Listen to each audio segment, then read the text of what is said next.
এখানে আমি মাছ ভেজে তুলে রেখে দিয়েছি।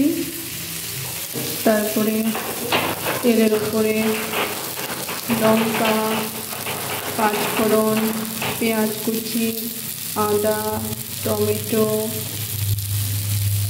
হলুদ দিয়ে ভাজছি।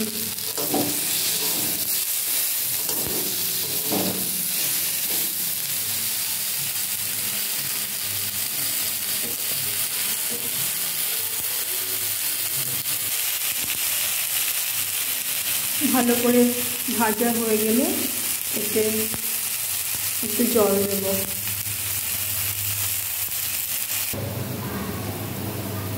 এতে আমি জল দিয়ে দিয়েছি কিছুটা। এবার এতে লবণ দেব। এতে আমি লবণ দিয়ে দিয়েছি। এবার আমি এই মাছগুলো দিয়ে দিব।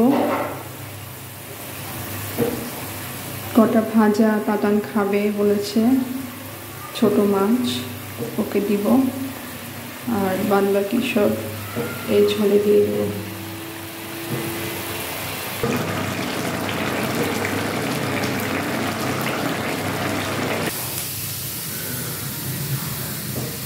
মাছে একটু লবণ বেশি হয়েছিল, তাই আবার জল গরম করে আবার দিয়ে দিচ্ছি মাছে।